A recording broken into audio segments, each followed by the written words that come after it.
to the Whiskey Vault. You have things to say? Yeah, this is the first time we've shot since it's been dry week and my vacation. It's been probably like 2.5 weeks. Yeah. 2.5 weeks. Maybe close to 3 weeks. Yeah. How was your vacation? It was great, actually. Yeah? Yeah. Did get tagged by jellyfish. Oh. But it was just like a... So you're in the... It was like a drive-by jellyfishing. You're in the Gulf. It didn't fully envelop me. It just like tagged me on the way by. A glancing blow. Yeah. So it was like, oh, that stings a lot. All right. So I Googled it though. You know what's best for that? Yeah. Salt water. So you didn't pee on yourself? No, you just stay in the ocean. It turns out it's the best thing for it. Like the pee myth is debunked. Yeah. But if I were there, I would totally not tell you it was debunked. Yeah. And try and pee on you. I already know it's debunked. That just reminds me of the Friends episode, but they won't even look at each other afterwards. Yeah. Totally. This is very innocent. Most important question. Yeah. Did you miss me? Sure. That's just not really. Not a lot of. Okay. Pep and vim. So, weeded. Okay, so this is from Jason Chow. Remember Jason, San Francisco wine trader? Yes. He's a rep. Like, he works there. Yes. This is a San Francisco wine trader barrel pick. So it's kind of reppy? It's kind of reppy. But, he's sent us what would be patron saint territory, except for every one of them was one of their barrel picks that he helped choose. Is there a patron saint of crickets? Yeah, it's so weird. I feel bad because he's sending us good shit. All right. And, he helped pick it. This, among reps, you've had the conversations. Yeah. It is a thing of honor, apparently. Yeah. An awkward pause because totally a freaking Jason. A rep. I do have opinions, though, but I'm going to taste it first. Okay. I have mild annoyance involved already. But... And you just got back. I would be willing to bet money I'm going to really like the whiskey. I mean, it's a good It's a good knowing what I know, I'm betting I'm going to like it. I'm gonna like it. Smells... An oily wood. Mm-hmm. Yeah. And a sweetness that's not quite vanilla, but almost the direction of vanilla. It's like a caramelized burnt vanilla. Yeah, like creme brulee. A little sprinkling of brown sugar on there. Yeah, and almost floral. Yeah, I'm getting like a base of tea. Mm-hmm. Yeah. It's nice. These are pretty classic flavors, especially in a wheated bourbon.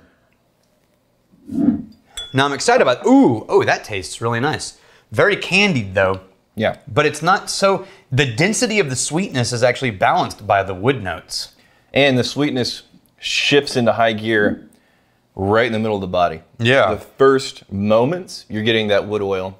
You're getting that kind of like that little bit of a burnt vanilla. And then dessert fudge. Oh, there is some sugar. It's like fudge level density. I gotta tell you, I kind of like the antler. I know, core. right? It's not real antler, but yeah, this is Fort Collins, Colorado, is the Old Elk Distillery. Okay.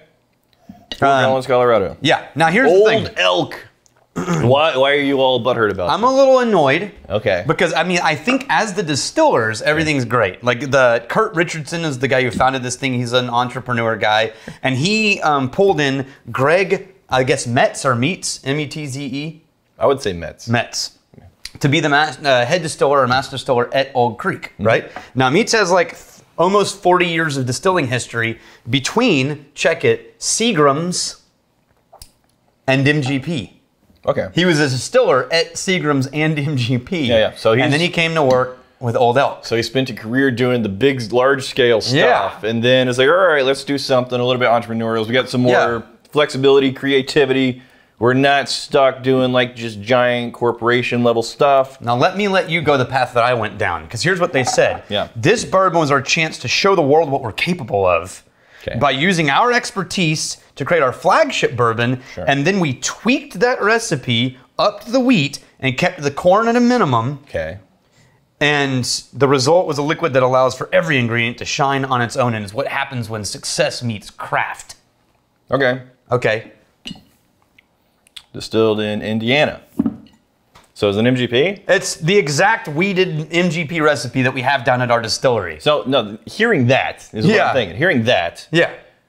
And it's like an entrepreneurial thing. And we tailored the recipe. Everything about that says, they made it from the grain. They made or they at least tweaked it, or like had a bespoke recipe. I'm trying to figure out, is there a path for benefit of the doubt? Because he used to work at MGP. Yeah, I know. Maybe he actually distilled it while he worked at MGP. But then they said they tweaked the recipe. Yeah, but they didn't tweak the recipe. They just ordered something new from MGP. Well, hold on now. I'm still looking for some benefit of the doubt. Okay. Because some of these places, whenever you order something, you can do tweaks and variations on the recipe. See that recipe? 51% corn, 45% wheat, 4% malted. That's the house standard wheated bourbon from MGP. So it wasn't a situation where they have this base thing, but they'll let you tweak it a little bit, and they have so many that regardless of how you tweak it, they're going to have it on the... No. Okay, so... No, we have 2 barrels of this in our barrel house right now. Right.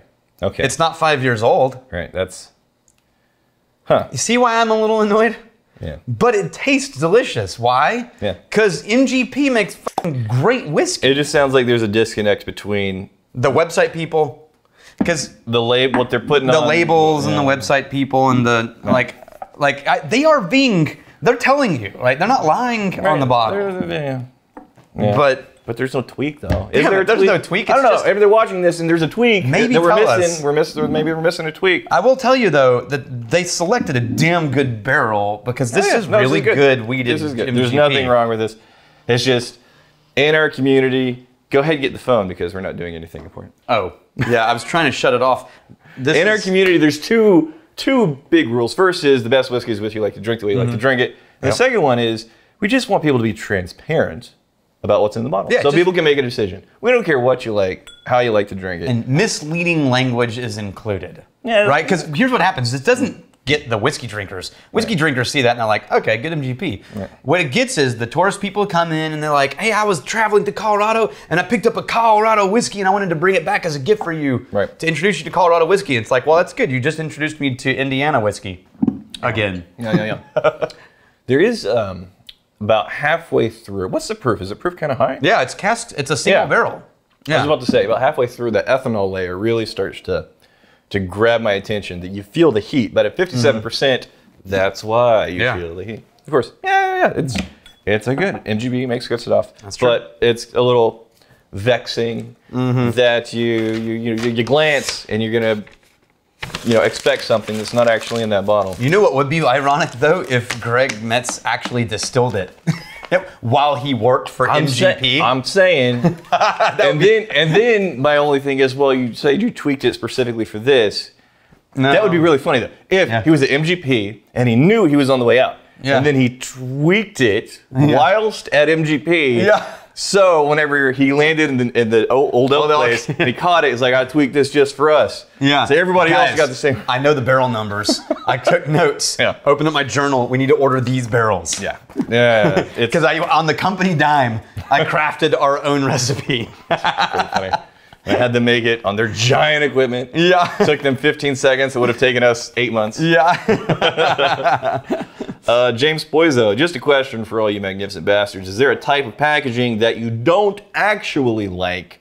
For example, odd-shaped bottles, overly decorated bottles, bottles with intentionally poorly designed labels. Do they have intentionally poorly designed? No, I don't know that's intentionally. It's just barely. I have 2 that I don't like. I prefer corks to caps. I don't care about that. And I generally prefer synthetic to natural. I agree, but I don't really care about that. There's 2 things that I don't like. Yeah. When the lip is made so that whiskey always drips and dribbles no matter what you do. Yeah. That's 1. I wouldn't know, you never let me pour. That's true.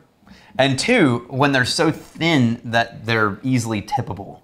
Oh yeah. I don't like that at all. You mean like our own? Like Lark. Well, no, ours is not near as bad as some. So here's fortunately. Oh wow. Like here, set that bottle down. This is just. I mean, that's just actually flask. That's a blade. Flask. That's a blade. Flask can stand up better than that. You could probably use that as a butter knife. This is not very common in whiskey. And really annoying. But what is this called? Oh, there's a name for it, and someone told us, and I can't remember. It's not Weenus. No.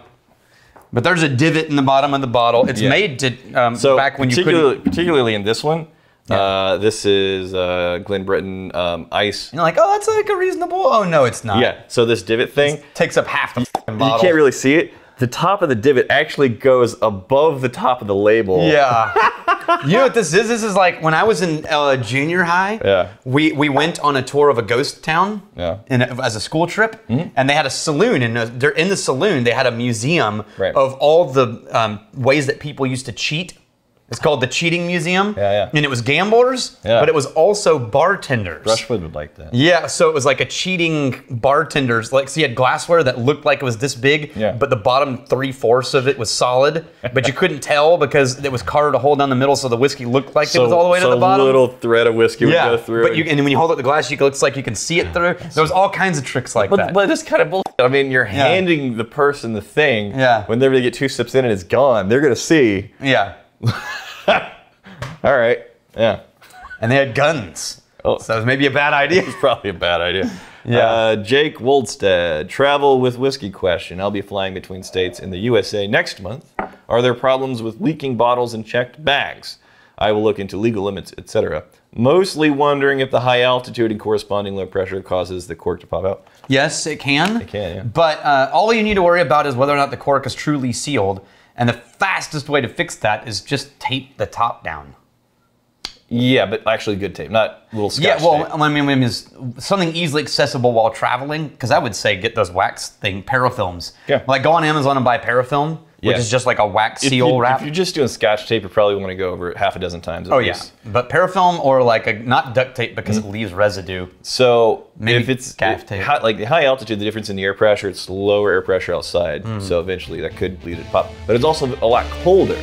So that's going to help counteract it a little bit, but it still could definitely pop.